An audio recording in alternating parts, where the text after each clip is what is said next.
आज सबसे पहले बात एक बेहद महत्वपूर्ण मुद्दे की। मुद्दा निर्वाचन आयोग यानी चुनाव आयोग से जुड़ा हुआ है, जिसकी निगरानी में केंद्र और राज्यों के सभी चुनाव कराए जाते हैं। और किसी भी चुनाव की पवित्रता के लिए जरूरी है कि निर्वाचन आयोग पूरी तरीके से निष्पक्ष और निडर होकर काम करे। लेकिन निर्वाचन आयोग के मुख्य चुनाव आयुक्त और चुनाव आयुक्तों की नियुक्ति और सेवा के बिल के मुद्दे पर विवाद गहरा गया है। इन विवादों और विपक्ष के भारी विरोध के बीच ये बिल आज राज्यसभा में पास हो गया। विपक्ष ने आरोप लगाया कि ये बिल चुनाव आयोग को सरकार के सामने बौना और कमजोर कर देगा और ये संविधान का सरासर उल्लंघन है। दरअसल ये बिल राज्यसभा में 10 अगस्त को पेश हो गया था। इस बिल को election commission, conditions of service of election commissioners and transaction of business act 1991 की जगह लाया गया है। विधि मंत्री अर्जुन राम मेघवाल ने आज इस बिल पर चर्चा के दौरान कहा कि ये बिल मार्च के महीने में सुप्रीम कोर्ट द्वारा दिए गए एक फैसले के मद्देनजर लाया गया है। ऑपोजिशन लीडर इतना कमजोर है, ऐसे करके क्यों इंसल्ट कर रहे हैं? मैं आपके माध्यम से 2-3 चीजें कहता हूं। सब ये लिमिटेड पर्पज के लिए बिल है। 10 अगस्त 2023 को राज्यसभा में बिल इंट्रोड्यूस किया था मैंने। 91 के एक्ट को हम रिप्लेस करके ये बिल लेके आए हैं। अपॉइंटमेंट का इसमें प्रावधान नहीं था, इसलिए अपॉइंटमेंट का प्रावधान इसमें जोड़ा है। और ये 2 मार्च 2023 को जो सुप्रीम कोर्ट का फैसला आया था, मैंने उसमें यही कहा था। उन्होंने कहा कि जब तक संसद कोई कानून नहीं बनावे तब तक हम ये कमेटी बनाते हैं। तो कानून सुप्रीम कोर्ट के कहने के अनुसार ही लेकर के आ रहे हैं कानून। सरकार का कहना है, जो आपने सुना कानून मंत्री को, कि सुप्रीम कोर्ट ने कहा कि बिल लेकर आना चाहिए, हम बिल लेकर आ रहे हैं। लेकिन इस बिल को लेकर विपक्ष का तीखा विरोध है। उस विरोध को जानने से पहले जान लेते हैं कि इस बिल में ऐसा क्या है कि इतना ज्यादा विरोध हो रहा है। इस बिल के मुताबिक मुख्य चुनाव आयुक्त और चुनाव आयुक्तों की नियुक्ति राष्ट्रपति द्वारा एक सिलेक्शन कमेटी यानी चयन समिति की सिफारिश पर की जाएगी। सिलेक्शन कमेटी में प्रधानमंत्री, एक कैबिनेट मंत्री और लोकसभा में विपक्ष के नेता या उनकी जगह विपक्ष में सबसे बड़े पार्टी के नेता शामिल होंगे। इस सिलेक्शन कमेटी की सिफारिश तब भी वैध होगी जब इस सिलेक्शन कमेटी में कोई जगह खाली होगी। इससे पहले कैबिनेट सेक्रेटरी की अध्यक्षता में एक सर्च कमेटी सिलेक्शन कमेटी के सामने उम्मीदवारों के नामों का एक पैनल रखेगी। केंद्र सरकार में कम से कम सचिव स्तर के पद पर काम का अनुभव इस पद के लिए एक एलिजिबिलिटी यानी अर्हता होगी। मुख्य चुनाव आयुक्त और चुनाव आयुक्तों का वेतन कैबिनेट सेक्रेटरी के बराबर होगा, जबकि पुराने यानी 1991 के कानून में वेतन सुप्रीम कोर्ट के जज के बराबर था। लेकिन इन्हीं सब प्रावधानों पर विपक्ष ने अब सरकार पर हमला बोला है। विपक्ष का कहना है कि अगर ये बिल कानून बना तो निर्वाचन आयोग सरकार के इशारों पर काम करने वाली संस्था बन जाएगा और इसके बाद जो भी नियुक्ति होगी वो सरकार की मनमर्जी से ही होगी। विपक्ष का कहना है कि सिलेक्शन कमेटी के 3 सदस्यों में से 2 तो सरकार के ही हैं, यानी खुद प्रधानमंत्री और उनके अधीन काम करने वाला एक कैबिनेट मंत्री। ऐसे में सरकार जिसे चाहेगी उसे चुन लेगी, क्योंकि बहुमत तो इस 3 सदस्यीय कमेटी में सरकार का ही रहने वाला है। विपक्ष का आरोप है कि यह बिल संविधान की भावना के खिलाफ लाया गया है। भारत के प्रजातंत्र पर आज मोदी सरकार ने कुठाराघात किया है, हमला बोला है। भारत के डेमोक्रेसी और चुनावी मशीनरी की स्वायत्तता, निर्भीकता, निष्पक्षता, उन सबको बुलडोजर के नीचे कुचल डाला है। एक समय था जब ईसी, इलेक्शन कमीशन का मतलब था इलेक्टोरल क्रेडिबिलिटी। आज ईसी का मतलब बन गया है इलेक्शंस कॉम्प्रोमाइज्ड। अपनी मर्जी का मुख्य चुनाव आयुक्त लगाएंगे, अपनी मर्जी का चुनाव आयुक्त लगाएंगे, अपनी मर्जी से चुनाव आयोग चलाएंगे, अपनी मर्जी से इलेक्टोरल लिस्ट बनाएंगे और अपनी मर्जी से मनमानी कर हार जीत करवाएंगे।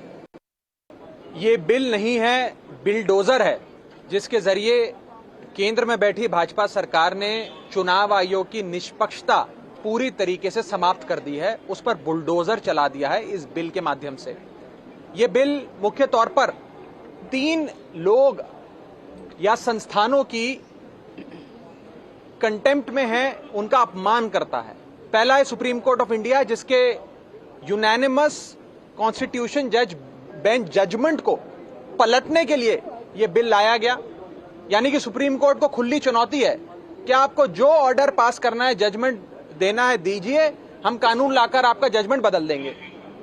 दूसरी, जो सुप्रीम कोर्ट ने समिति बनाई थी, उस समिति में से चीफ जस्टिस ऑफ इंडिया को हटाकर एक मनोनीत कैबिनेट मंत्री को डाल दिया गया है। तो ये तौहीन है चीफ जस्टिस ऑफ इंडिया की। और तीसरी और सबसे आखिरी और सबसे बड़ी इंसल्ट है ये बीजेपी के मार्गदर्शक, बीजेपी के संस्थापक लाल कृष्ण आडवाणी की, जिन्होंने खुद कहा था कि एक निष्पक्ष समिति जो सरकार के नियंत्रण में ना हो, वो चुनाव आयोग का गठन करे। विपक्ष का यह भी इल्जाम है कि सुप्रीम कोर्ट ने मार्च में जो ऐतिहासिक फैसला दिया था, उसे इस बिल के जरिए पूरी तरह से पलट कर रख दिया गया है। सुप्रीम कोर्ट ने अपने फैसले में क्या कहा था, यह भी जानना बहुत जरूरी है, ताकि सरकार के बिल की उससे तुलना की जा सके। 2 मार्च 2023, तारीख याद रखिए, 2 मार्च 2023 को सुप्रीम कोर्ट के चीफ जस्टिस DY चंद्रचूड़ की अध्यक्षता में सुप्रीम कोर्ट की 5 सदस्यों की बेंच ने चुनाव आयोग के कामकाज में पारदर्शिता, निष्पक्षता और स्वतंत्रता लाने के लिए एक ऐतिहासिक फैसला दिया था। आदेश में लिखा था, मुख्य चुनाव आयुक्त और चुनाव आयुक्तों की नियुक्ति प्रधानमंत्री, सुप्रीम कोर्ट के चीफ जस्टिस और विपक्ष के नेता की 3 सदस्यों की कमेटी करेगी, जबकि अब जो चयन कमेटी है उसमें प्रधानमंत्री, एक कैबिनेट मंत्री और विपक्ष के नेता हैं। सुप्रीम कोर्ट के चीफ जस्टिस को इस बिल के तहत सिलेक्शन कमेटी में जगह नहीं दी गई है। तो सबसे पहला विवाद तो इसी पर है कि कमेटी में सरकार का बहुमत ऑटोमेटिकली होगा। सुप्रीम कोर्ट ने अपने फैसले में यह भी कहा कि मुख्य चुनाव आयुक्त और चुनाव आयुक्तों को समान संरक्षण प्राप्त होगा और हटाने की समान प्रक्रिया होगी, यानी ये तीनों महाअभियोग की प्रक्रिया से ही हटाए जा सकेंगे। तब तक मुख्य चुनाव आयुक्त को ही सुप्रीम कोर्ट और हाई कोर्ट के जजों की तरह महाअभियोग से हटाया जा सकता था, लेकिन सुप्रीम कोर्ट ने तीनों आयुक्तों के लिए एक नियम लागू कर दिया था। इसके अलावा आदेश में केंद्र सरकार से आग्रह किया गया कि सुप्रीम कोर्ट, लोकसभा और राज्यसभा की तरह चुनाव आयोग का स्वतंत्र सचिवालय बनाया जाना चाहिए, यानी वो सरकार पर निर्भर ना रहे। सुप्रीम कोर्ट, लोकसभा और राज्यसभा की तरह स्वतंत्र बजट रखा जाए। उस फैसले के मुताबिक चुनाव आयोग के पास नियम बनाने की ताकत भी होगी। सुप्रीम कोर्ट ने अपने उस ऐतिहासिक फैसले में कई सवाल भी उठाए थे। कोर्ट ने उस वक्त कहा था, संविधान निर्माताओं ने मुख्य चुनाव आयुक्त और चुनाव आयोग की नियुक्ति के लिए कानून बनाने का काम संसद पर छोड़ दिया था, लेकिन राजनीतिक व्यवस्थाओं ने उनके विश्वास को धोखा दिया और पिछले 7 दशकों में कानून नहीं बनाया जा सका। सुप्रीम कोर्ट का यह आदेश इस मामले में संसद के कानून बनाने तक लागू रहेगा। सुप्रीम कोर्ट ने कहा कि चुनाव आयोग को स्वतंत्र, निष्पक्ष और स्वायत्त होना चाहिए। अपने फैसले में सुप्रीम कोर्ट ने जो ये बात कही कि संसद द्वारा कानून बनाने तक उसका आदेश लागू रहेगा, उसी के आधार पर विधि मंत्री अर्जुन राम मेघवाल ने आज राज्यसभा में कहा कि सुप्रीम कोर्ट के उसी आदेश के अनुपालन में ये बिल अब लेकर आई है, क्योंकि कोर्ट ने कहा था कि सरकार चाहे तो बिल ला सकती है। लेकिन सुप्रीम कोर्ट ने अपने उस ऐतिहासिक फैसले में चुनाव प्रक्रिया और सत्ताधारी दलों की भूमिका को लेकर भी कई गंभीर टिप्पणियां की थी। सवाल यह है कि क्या इस बिल में उनका ध्यान रखा गया है। उदाहरण के लिए उनमें से कुछ अहम टिप्पणियों पर ध्यान देना बहुत जरूरी है। सुप्रीम कोर्ट ने कहा था कि राजनीति में पैसे की ताकत और अपराधीकरण बहुत बड़ा है। कोई भी सत्ताधारी दल हो, उसकी ना मिटने वाली भूख अपने मन माफिक आयोग द्वारा लगातार सत्ता में बने रहने की बनी रहती है। चुनाव आयोग को निष्पक्ष होना होगा। वो निष्पक्षता का दावा करते हुए अनुचित काम नहीं कर सकता है। चुनाव आयोग स्वतंत्र और निष्पक्ष तरीके से काम करने को बाध्य है। चुनाव प्रक्रिया का लंबे समय तक लगातार दुरुपयोग लोकतंत्र को कब्र की ओर ले जाने का रास्ता है। लोकतंत्र लोगों की ताकत के साथ पूरी तरह गूंथा हुआ है। जो व्यक्ति खुद को नियुक्त करने वाले के प्रति अत्यंत कृतज्ञ और बाध्य हो, वो राष्ट्र की उम्मीदें पूरी नहीं कर सकता। ऐसे व्यक्ति की उस चुनाव प्रक्रिया में जगह नहीं है जो लोकतंत्र की बुनियाद है। वोट की ताकत सर्वोच्च है, जो सबसे ताकतवर दलों को भी हटा सकती है। लोकतंत्र तभी कामयाब होगा जब सभी संबंधित लोग चुनाव प्रक्रिया की पवित्रता को बनाए रखने के लिए काम करेंगे। लोकतंत्र में सत्ता पाने का माध्यम पवित्र रहना चाहिए और उसे संविधान और कानून का पालन करना चाहिए। मीडिया के एक बड़े धड़े ने अपनी भूमिका त्याग दी है और वो पक्षपाती हो गया है। इस सब के मद्देनजर मुख्य चुनाव आयुक्त और चुनाव आयुक्तों की नियुक्ति का जो बिल लाया गया है उस पर सवाल खड़े हो रहे हैं। तमाम ऑब्जर्वेशन सुप्रीम कोर्ट के जो थे वो आपके सामने हमने पढ़ के सुनाए। अब इस मुद्दे पर ज्यादा बातचीत के लिए हमारे साथ पूर्व मुख्य चुनाव आयुक्त SY कुरैशी साहब जुड़ रहे हैं। पहला सवाल आपसे यही कुरैशी साहब, इस बिल पर आपकी क्या राय है? इस बिल में चीफ जस्टिस की जगह कैबिनेट मंत्री को रखना कितना सही या कितना गलत आप मानते हैं? नहीं, देखिए, सुप्रीम कोर्ट ने ये नहीं कहा था कि आप बिल में क्या लेके आइए। उन्होंने तो ये कहा था कि 70 साल से कॉन्स्टिट्यूशन की रिक्वायरमेंट थी कि बिल होना चाहिए। बिल नहीं आया, बिल लेके आइए। और जब तक बिल नहीं आता, जब तक हम कोलिजियम सिस्टम यूज करेंगे जिसमें चीफ जस्टिस भी मेंबर होगा। अब जो नया कोलिजियम ये बनाया है, सुप्रीम कोर्ट ने तो ये तो नहीं कहा था कि हम जरूर उसमें होंगे। तो ये इसलिए मतलब तो टेक्निकली लीगली कोई प्रॉब्लम नहीं है, लेकिन हो सकता है सुप्रीम कोर्ट ये कहे कि भाई बाकी सारे पोस्टों के लिए कोलिजियम में चीफ जस्टिस हैं, इसमें से क्यों हटा दिया। और दूसरे ये भी कहा जा सकता है, जो बड़ा उचित होगा, कि भाई प्राइम मिनिस्टर और उनका एक मंत्री एक तरफ और लीडर ऑफ ऑपोजिशन एक तरफ, तो ये किस नाम की ये तो कोलिजियम बराए नाम हो गया, क्योंकि 2-1 मेजोरिटी तो बैठे बैठे दिखाई दे रही है। तो इसलिए वो जो एक सेमलेंस ऑफ न्यूट्रलिटी था वो नहीं दिखाई देगा। इसलिए इस पे जरूर पार्लियामेंट में भी आपत्ति होगी, मैं समझता हूँ। और मैं उम्मीद करता हूँ कि पार्लियामेंट डिबेट के बाद ये सुधार भी कर दिया जाए कि आफ्टर एक कोलिजियम सिस्टम जिसमें चीफ जस्टिस होते ही हैं और ठीक चल रहा है, जो अपॉइंटमेंट उन्होंने की, किसी पॉलिटिकल पार्टी ने उनको क्वेश्चन ये चैलेंज नहीं किया, तो वही कोलिजियम भाई इंट्रोड्यूस करने में तो कोई बुराई है नहीं।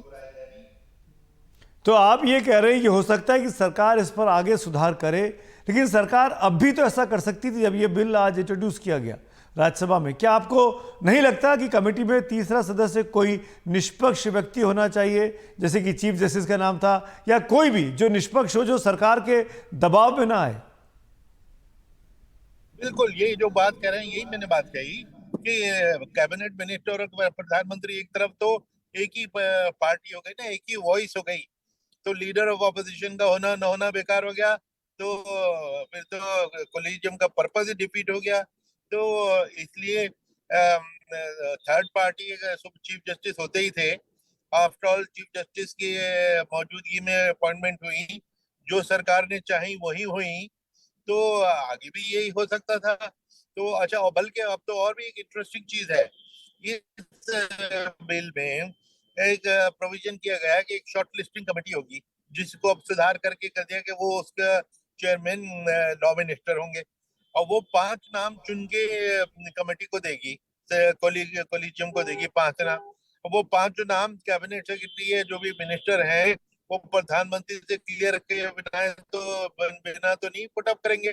तो 5 नाम प्रधानमंत्री को एक्सेप्टेबल होंगे, तो प्रधानमंत्री उनमें से कोलिजियम के सामने उन 5 को रख दें कि भाई, और लीडर ऑफ ऑपोजिशन से कहें कि साहब आप इसमें से जिसको चाहे चुन लीजिए। तो पीएम के लिए तो 5 बराबर है।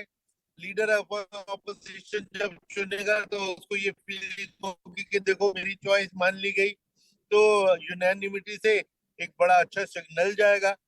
तो ये तो बड़ा आसान काम है, क्योंकि वो 5 नाम तो पीएम की मर्जी के ही होंगे, कोई मुखालिफ तो उसमें हो ही नहीं सकता, है ना। तो इसलिए ये छोटे छोटे न्यूआंसेस हैं जिसके ऊपर गौर करना चाहिए था, या अभी भी कर लिया जाए। और पार्लियामेंट में इस पे जो डिबेट होगी उसमें ही निकल के आए, तो मैं समझता हूँ ये और अच्छी चीज हो जाएगी, क्योंकि इंसाफ और न्यूट्रलिटी न सिर्फ होनी चाहिए बल्कि होती भी दिखनी चाहिए। तो ये पर्पस, ये तो बेसिक प्रिंसिपल ऑफ जस्टिस होता है।